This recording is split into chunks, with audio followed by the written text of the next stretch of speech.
In today's interconnected world, advancements in technology have revolutionized communication, making it easier for people to connect globally. However, this technological progress has also given rise to a new breed of criminals: phone scammers. Phone scams have become increasingly prevalent, targeting individuals across demographics and geographic locations. Phone scams pose significant financial threats to individuals worldwide. Victims of these scams often suffer substantial monetary losses, impacting their financial stability and well-being.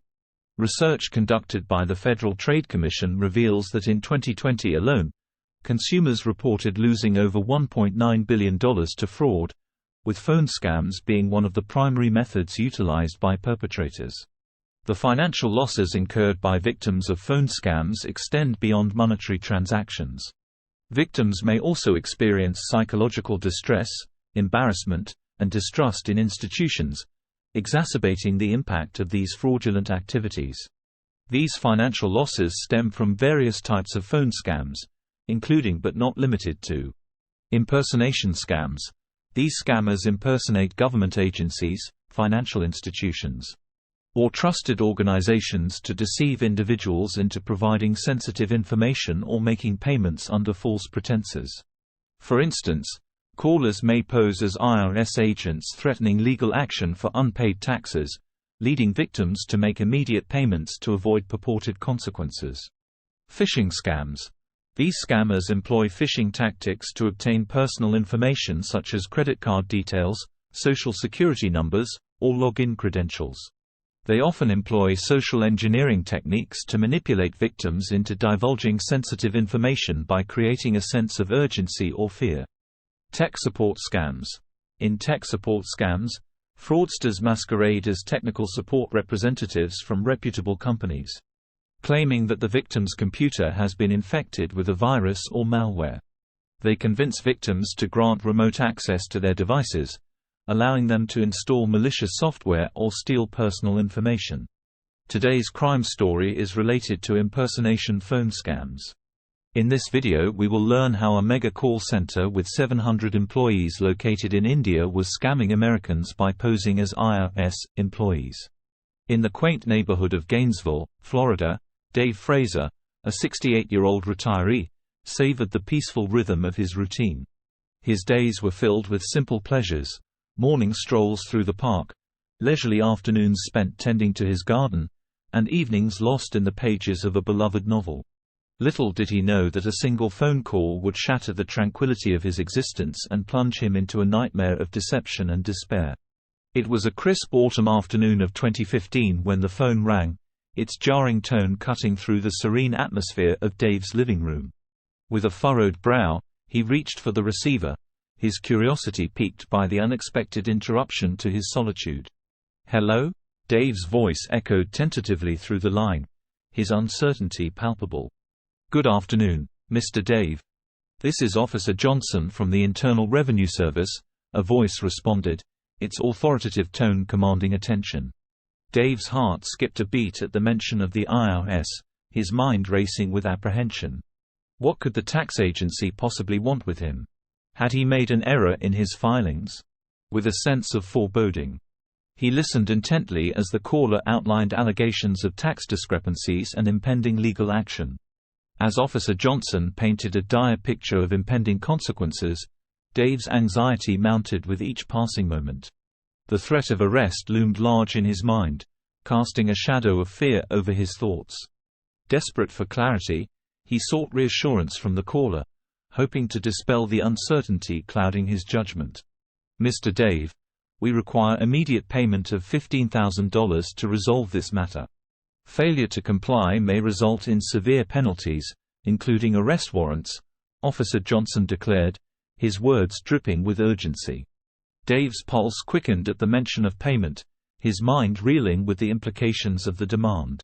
How could he possibly owe such a substantial sum? With a sinking feeling in the pit of his stomach, he realized the gravity of the situation he found himself in.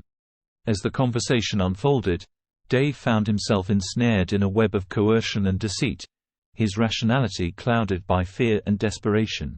With trembling hands, he agreed to comply with the caller's demands, his thoughts consumed by the specter of impending doom.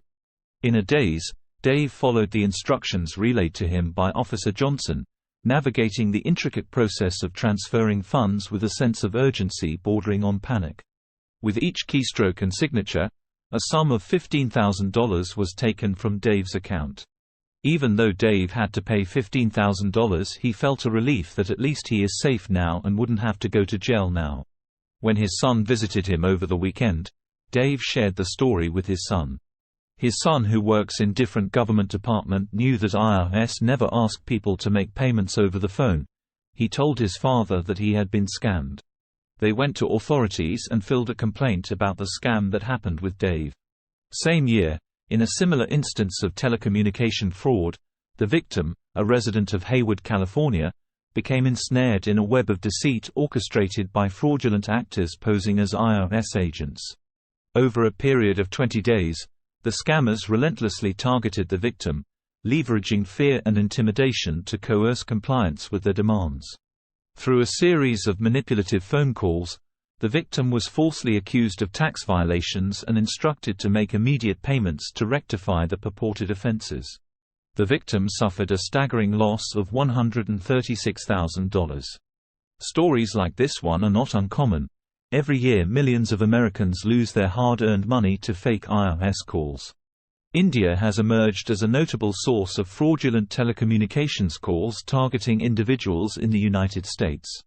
India's ascent as a prominent hub for call center operations stems from various factors, including a large English-speaking workforce, cost-effectiveness, and favorable governmental policies. This has resulted in a sprawling industry encompassing legitimate enterprises alongside fraudulent outfits. U.S. and Indian authorities have forged partnerships to exchange intelligence, coordinate investigations, and apprehend individuals involved in perpetrating telecommunication frauds targeting U.S. citizens. However, the task force encounters formidable challenges in identifying and dismantling fraudulent call centers within India.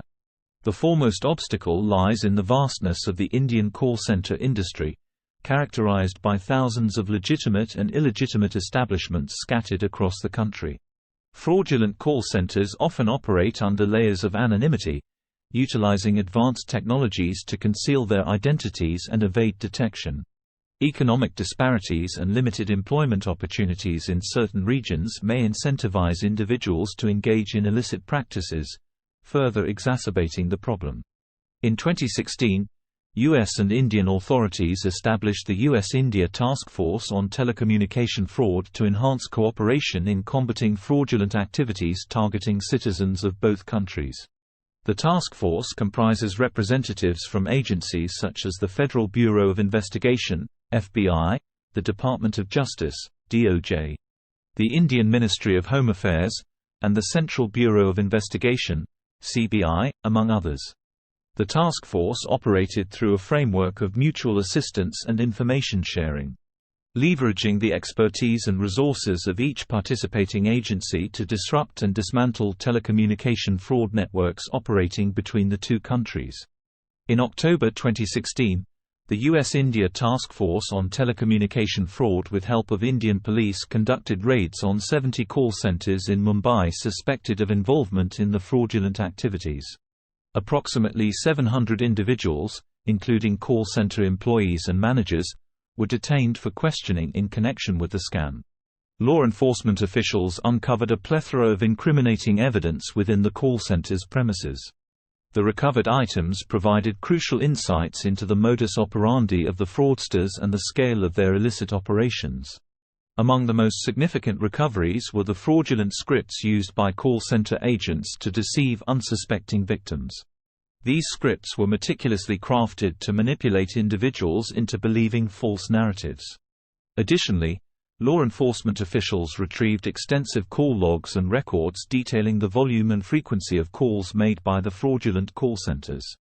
These records not only confirmed the scale of the operation but also helped authorities identify potential victims and trace the flow of illicit funds. The raids also yielded a significant quantity of telecommunications equipment used to facilitate the fraudulent activities. This included Voice over Internet Protocol (VoIP) systems, automated dialing software, and other sophisticated tools designed to mask the origin of the calls and evade detection. Investigators seized a trove of financial documents, including bank records, wire transfer receipts, and prepaid debit cards linked to the illicit proceeds of the scam. Since that joint operation, Indian authorities have strengthened the regulatory framework governing call centers and telemarketing activities to prevent fraudulent practices and protect consumers. The Telecom Regulatory Authority of India (TRAI) started to regulate the operation of call centers, imposing stringent guidelines on registration, compliance, and data protection. Citizens are encouraged to exercise caution when receiving unsolicited calls, verify the identity of callers, and refrain from disclosing personal or financial information over the phone.